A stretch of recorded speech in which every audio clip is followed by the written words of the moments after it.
Next item on our agenda is item 9C. It's a resolution confirming the appointment of Lisa Pace as the interim finance director. We'll ask Lenish to give us a report on it. Good evening. Are we working? Microphone working? It's working. Okay, good, thank you. Probably the most important thing to me, aside from the three things that we've already accomplished in terms of the other positions, is finding the right interim finance director. I'm sure each of you realize that being in a position to do trim notices in the next few months, we need to get going. We need to arrange banking arrangements. We need to set up a chart of accounts. We need to have somebody with financial experience to lead us. We considered whether or not we would go out and hire someone from the get-go, but it really didn't make a lot of sense. Even though the charter allows us to hire a person, that would require time. And so our approach has been to find someone who could fill in as an interim finance director right from the get-go, right from tomorrow morning. We interviewed 3 different firms. We actually got very, very fortunate. We hit a home run. We have someone here in Estero, an Estero resident, someone who has a business here in Estero, who is a CPA, and is the former finance director in the city of Bonita Springs. She comes extremely highly regarded from the folks of Bonita Springs, those of you that have read the letter of recommendation from Carl Schwing, whom I know we all respect and recognize as an outstanding leader in Bonita Springs, highly recommends Mrs. Pace. We've spoken with Ken Small at the Florida League of Cities, who is considered the guru, if you will, within the Florida League of Cities about revenue collection and revenue issues within the state.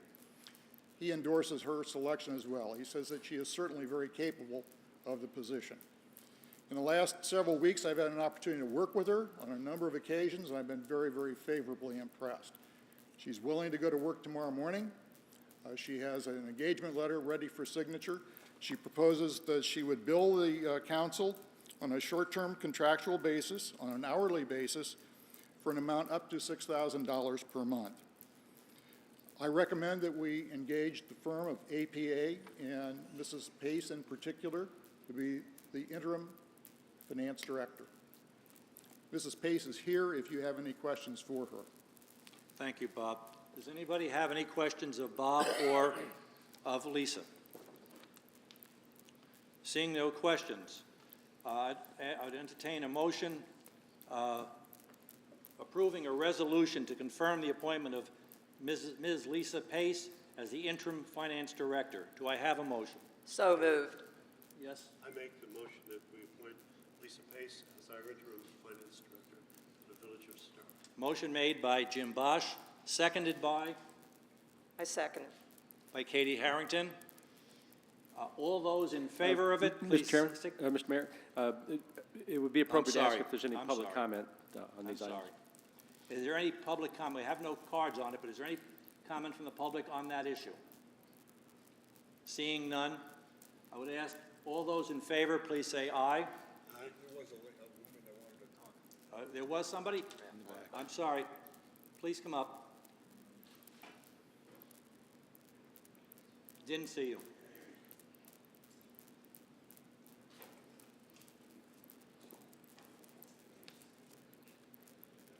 Doesn't matter. For the record, this is awfully high. For the record, Martha Simons, former city council person from Bonita Springs.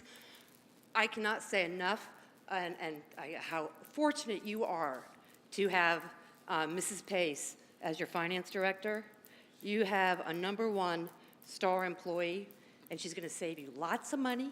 She's very conservative. She's very smart. She's also cute as a button. And she's from South Carolina with a great accent. She says y'all a lot.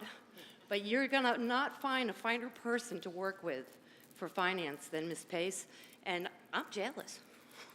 I'm so happy for you, and also want to say congratulations. That's Thank you, it. Martha. Yeah. Thank you, Martha.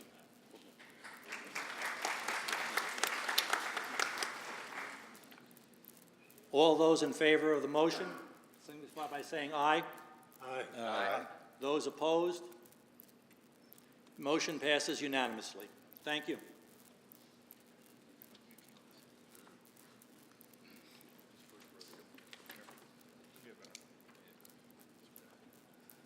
The next item on the agenda is item 9D, a resolution regarding accounting and bookkeeping services. Again, Bob Lenish will make the report.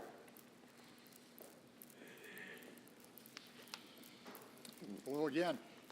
Another important issue facing you is a matter of accounting and record keeping, making certain that we get off to the right start with respect to that we can begin to open banking relationships, we can negotiate lines of credit, and obviously we need to have someone who will be responsible for keeping the books and records in a very professional manner. We interviewed 3 firms, the same firms that I mentioned earlier for this position. It could be split. It could be done by another firm other than Mrs. Pace's firm. However, there's a tremendous amount of synergy associated with having one person be totally responsible for all of the financial ramifications of the finance and accounting, and you have one person to look to, and so there cannot be any misunderstanding about who is responsible. As you know from our earlier conversations, she is extremely well qualified. She has a firm that is willing and able to cooperate. She's a partner in that firm, and she will be responsible for leading that effort. She has a proposal for us that her firm, APA, would provide the accounting and bookkeeping function at a cost not to exceed $3,800 per month, with an initial term of 9 months that could be extended based upon further negotiation. So I would recommend that Mrs. Pace's firm, APA, be selected for the finance and accounting function. And here again, Mrs. Pace is here to answer any questions that you may have. Thank you, Bob. From the council, are there any questions? Are there anybody in the audience that has any comments on this issue? I see none. There is a recommendation on the floor to have a resolution confirming the appointment of APA to provide accounting and bookkeeping services. Do I hear a motion to that effect? So moved. Moved by Don Brown, seconded by Bill Ribble.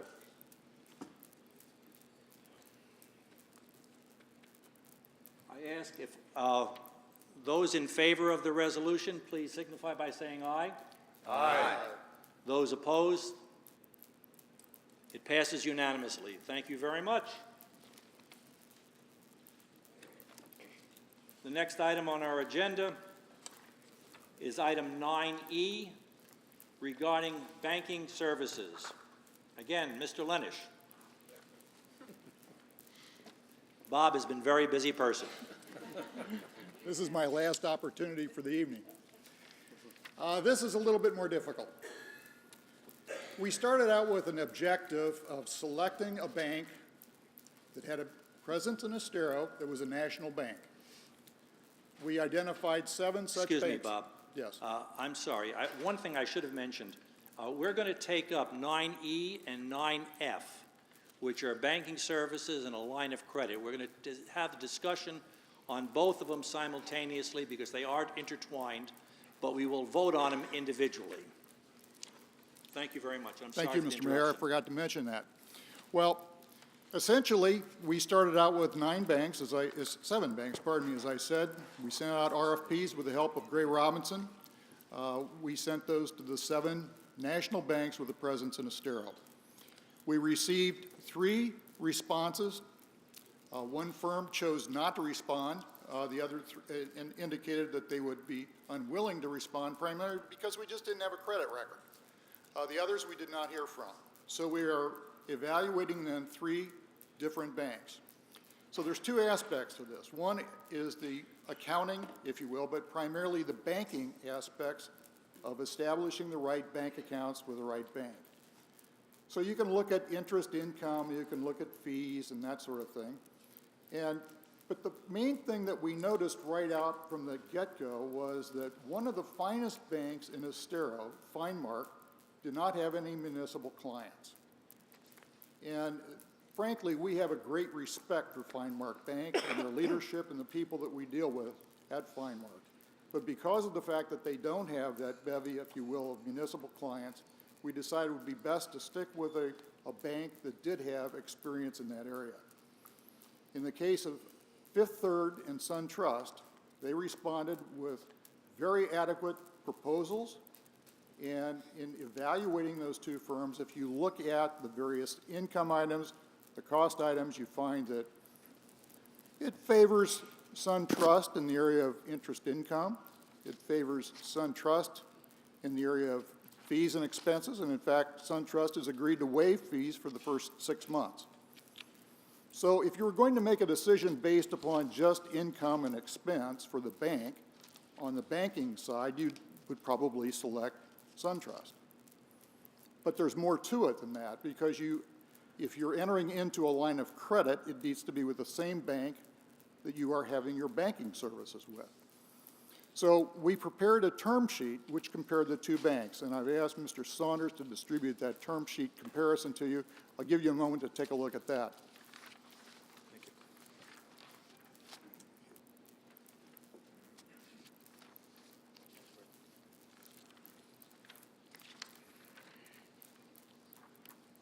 For those that do not have a copy of that in front of you, I apologize, but this is something that we wanted to make certain that we had the time to do exactly right and make certain that all the information was correct. If you look at the comparison, the first column deals obviously with Fifth Third, the second column with SunTrust, and it compares the most important items in their two proposals for a line of credit. First, it compares the term. They're both one-year term, so no distinction there. But in the amount of the potential borrowing, in our RFP, we had asked for up to $1.5 million. Fifth Third limited their response to $1 million. SunTrust agreed with the $1.5 million proposal. The next most important thing is you can look at all the interest expense, you can look at what the rates would be, but when you get right down to a one-year deal, you're talking about what is the cost to execute the deal.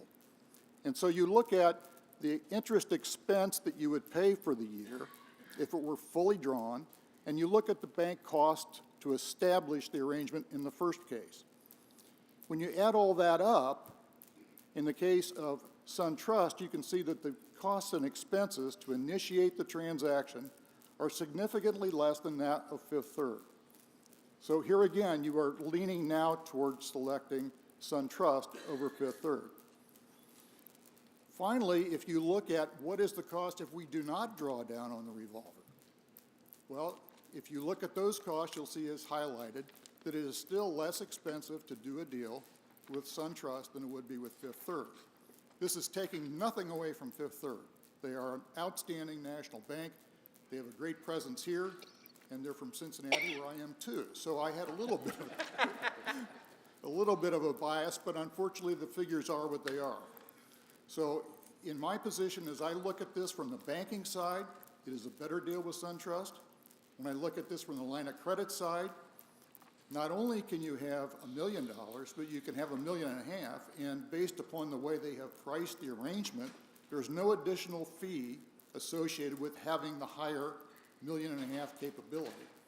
So my recommendation would be that you select SunTrust, that you authorize the representatives of the city to open banking accounts with them immediately, and that you proceed with respect to negotiating the terms of the negotiation of the actual line of credit agreement for up to $1.5 million. Here with me this evening is Mr. McCoy, who's the Vice President with SunTrust, and he is here to answer any questions, as is Mr. Mitchell, who is also a Vice President, in this case with Fifth Third, to answer any questions you may have about their proposal. Those gentlemen are both here for your discussion if you're interested in pursuing any questions with them. Thank you very much, Bob. Are there any questions from the council? Yes. The question I have is for the Vice President from SunTrust. That question is, if we have an emergency situation that comes up that we need funding for instance, we may have to have sidewalks put in on the Estero Parkway. Would that venture into our line of credit, which could be as much as $900,000? And if not, that would be acceptable. If so, then how would we direct ourselves to that? The line of credit, as I understand it, as being presented in the RFP, was for working capital needs of Village. The line would be available to the council to approve any expenditure that is considered working capital for the Village of Estero.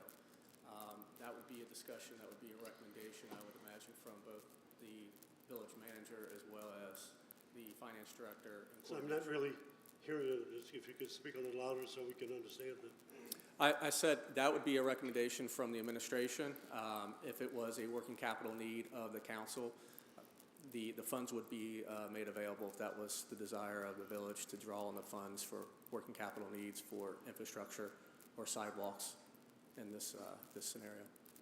So you're saying the answer would be yes? Yes. That you would be in a position to put additional funds in for that particular project if that happened to come up?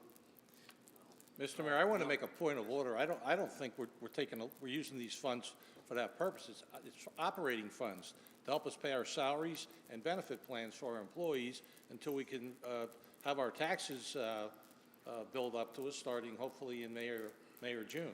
Well, the occasion may arise during our first year. Through the chair. We certainly have to be prepared to address that occasion one way or another, how we do it. That's the point.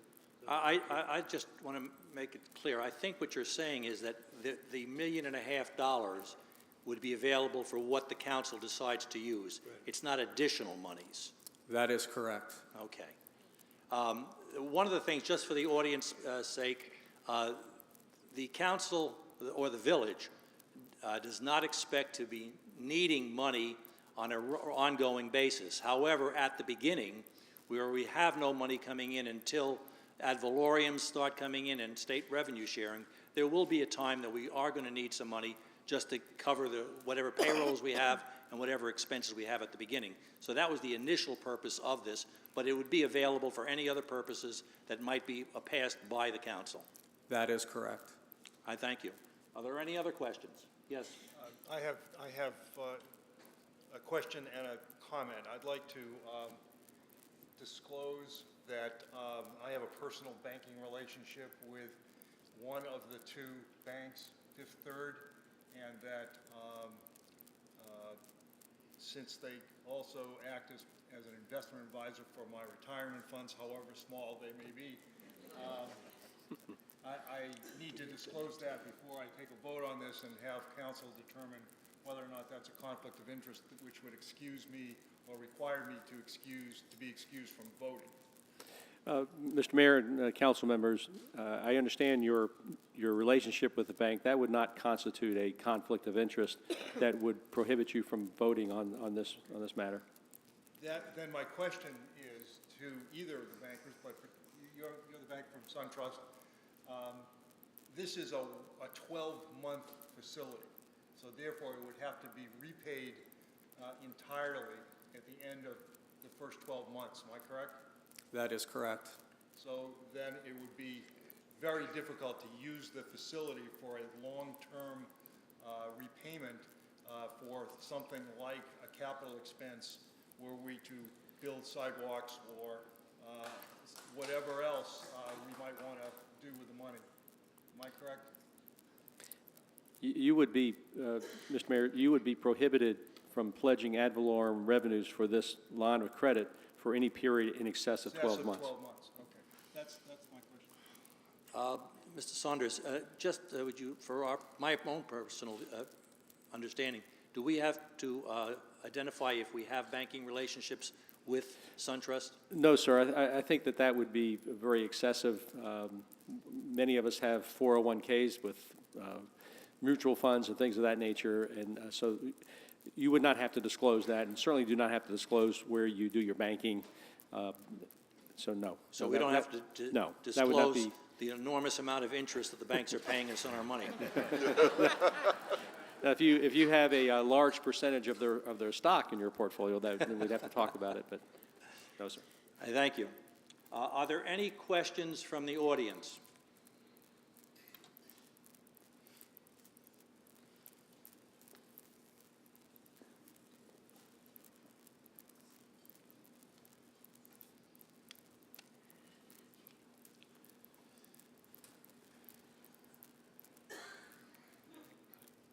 question and also a comment.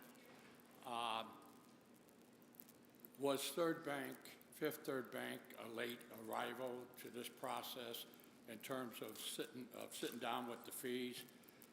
And let me also say, I don't have an account with Fifth Third Bank, but as an accountant, I've worked with them many times, and the thing that I like about Fifth Third Bank is they're dedicated to Estero. They're in Estero and committed to Estero.